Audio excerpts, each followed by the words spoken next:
Number 1. Wendy Lynn Huggy was last seen in Clearwater, Florida on April 7, 1982. On that day, her grandmother dropped her off near where her uncle lived in Clearwater.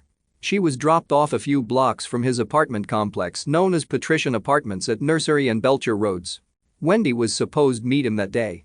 At some point, Wendy ran into a friend of hers that lived in the same apartment complex, and she went with that friend and her mother to Clearwater Beach.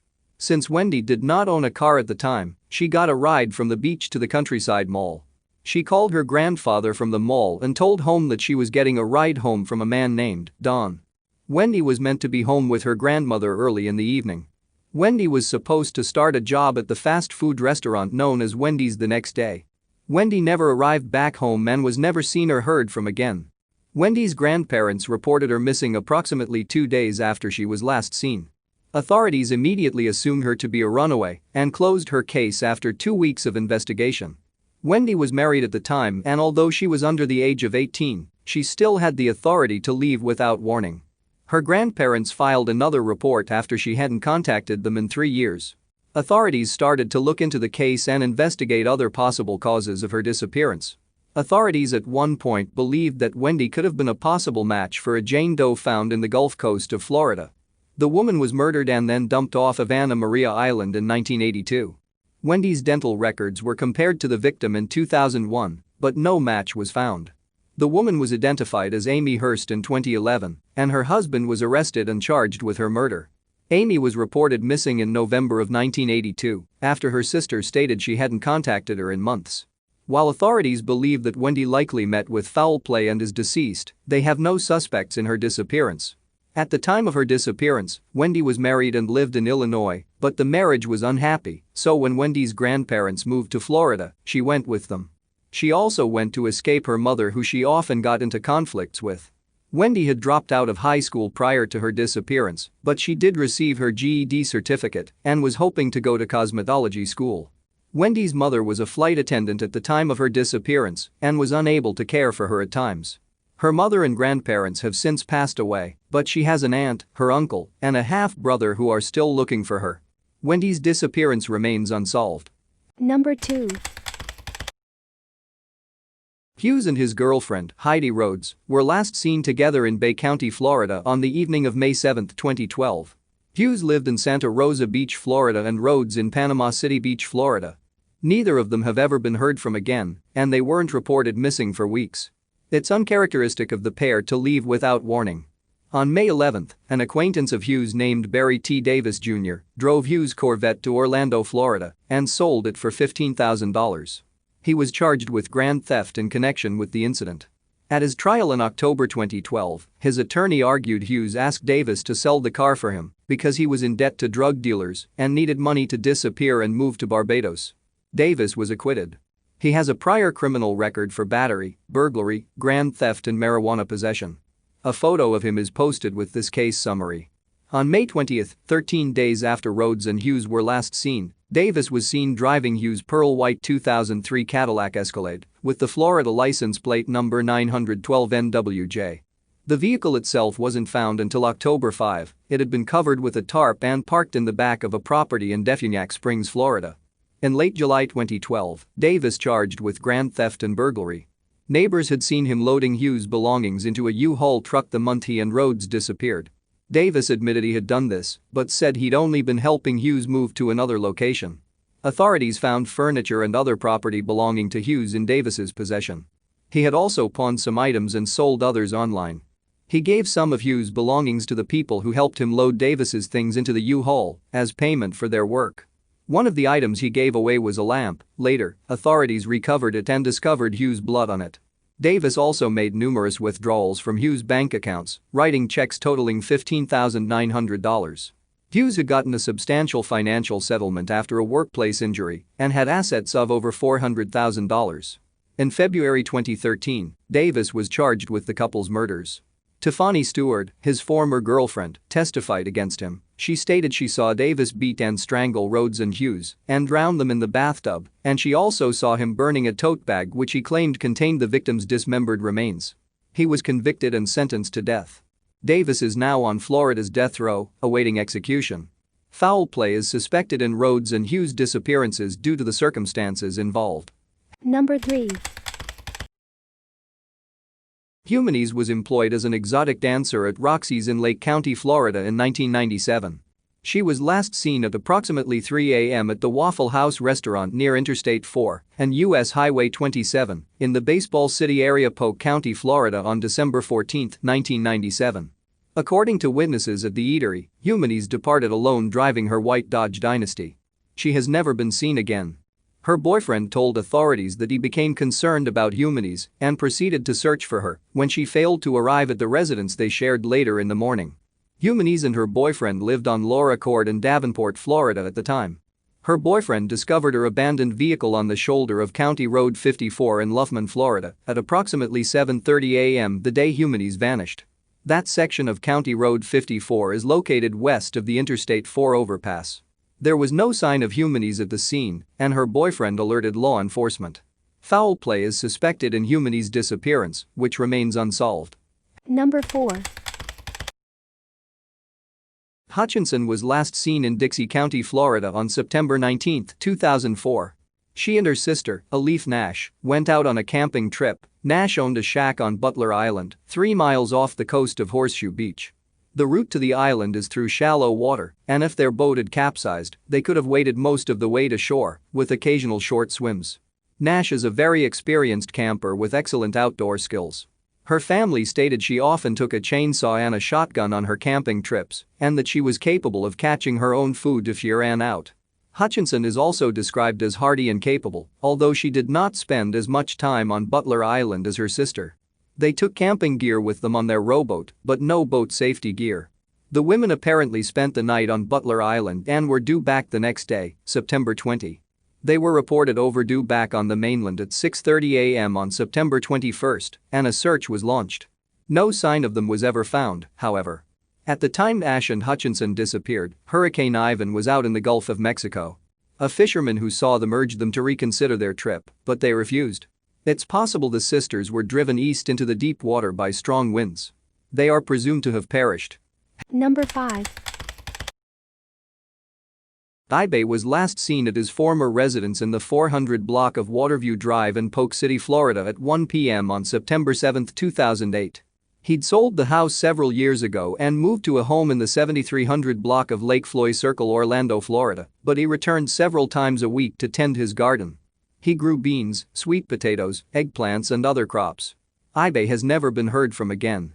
At 1 a.m. the day of his disappearance, authorities found his gold four-door 1993 Pontiac Subaru with the Florida license plate number F966HX in the parking lot of the Gator Creek Preserve on US 98 North in Lakeland, Florida. Police went to his Orlando home and found it empty. Neighbors saw Ibe leave the Polk City residence later that day. 2 days later, Gator Creek Preserve security personnel noted Ibe's car was still in the parking lot. A friend reported him missing that day. Ibe is a retired engineer. He has 5 children and formerly played violin for the Lakeland Symphony. His wife has Alzheimer's disease and lives in a nursing home. He was in good health at the time of his disappearance and has no history of mental illness.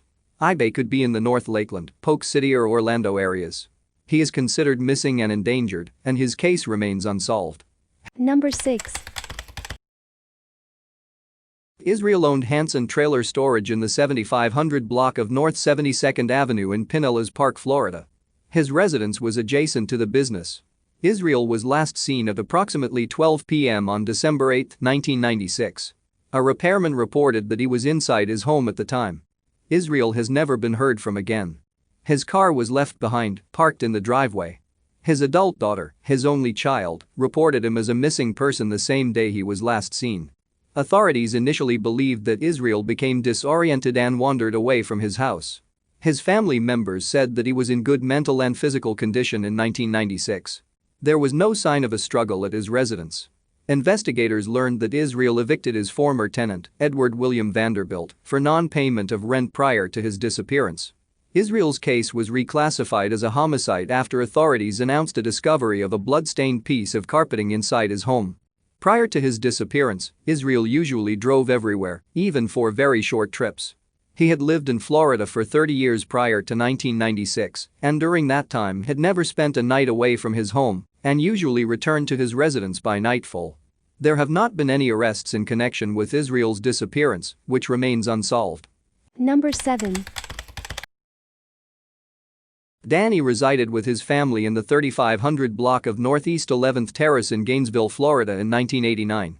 His brother last saw him sitting inside a neighbor's vehicle listening to the car radio at approximately 8:30 p.m. on August 23, 1989.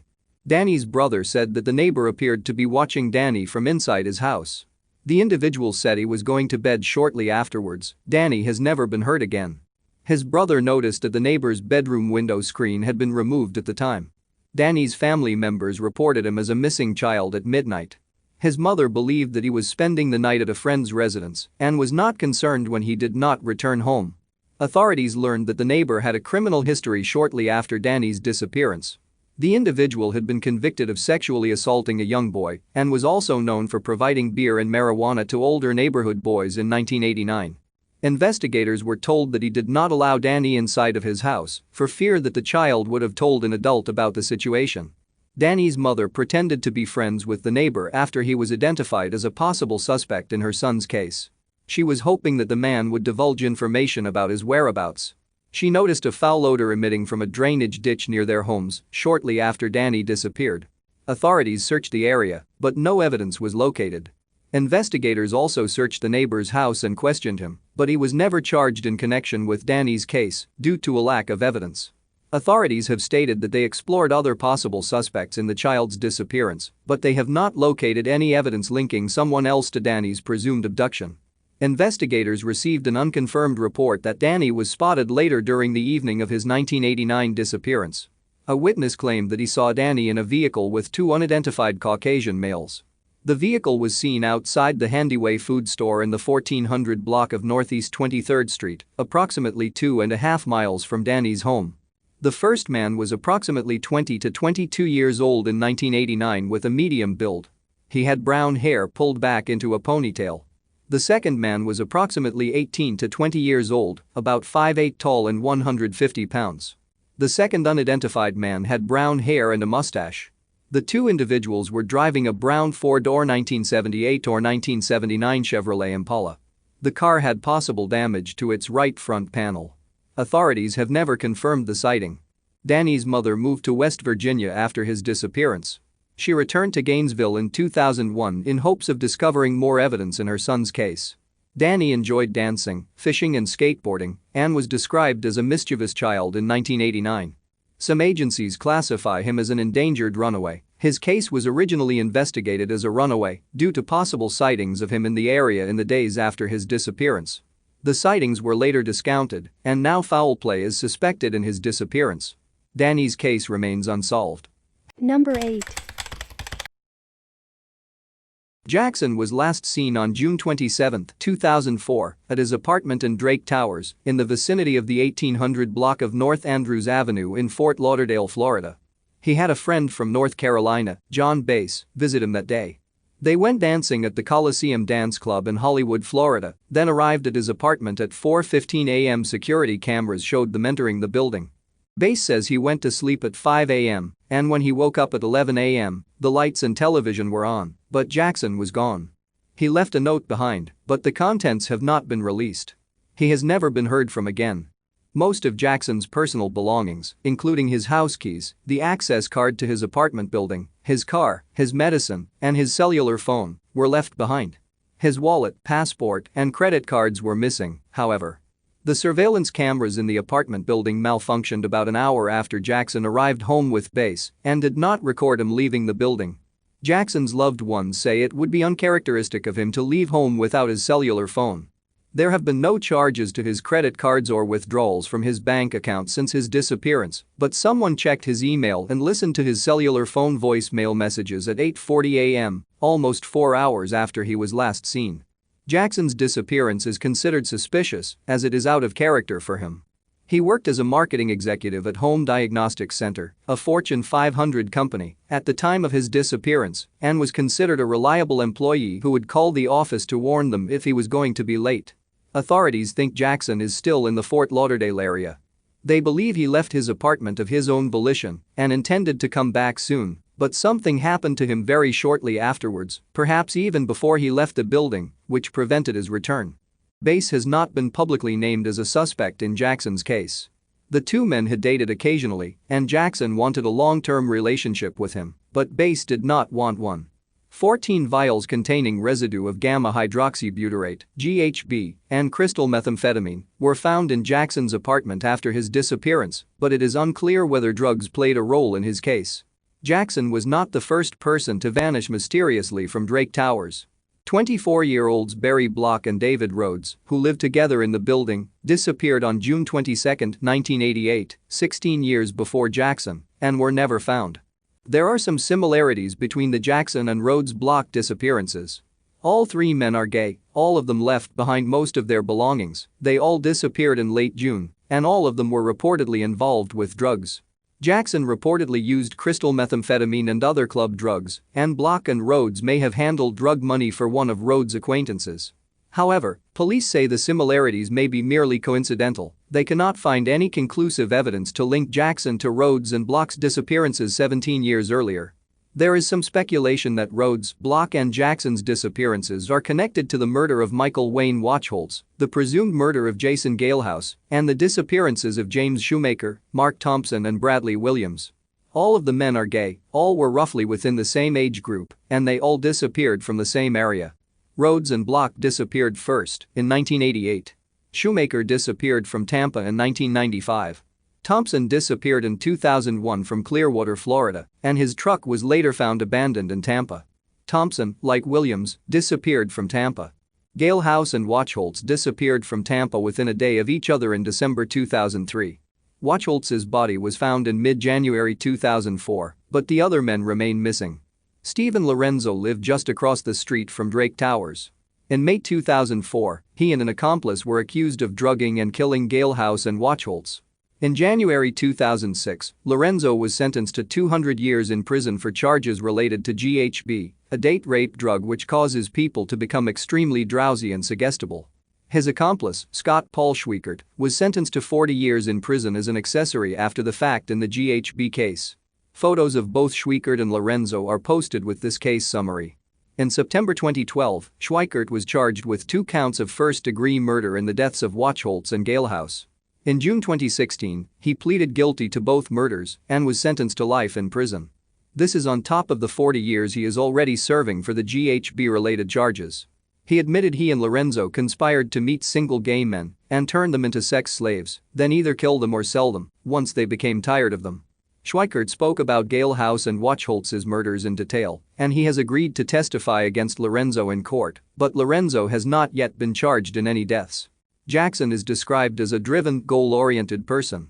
He has an engineering degree and a master's degree in business administration, MBA. He enjoys running, working out at the gym, and dancing in clubs. He recently purchased a new silver BMW and invested in real estate prior to his disappearance. Jackson's case remains unsolved. Investigators have stated that other than their lifestyles, there's no hard evidence to tie him and the other missing men to Lorenzo.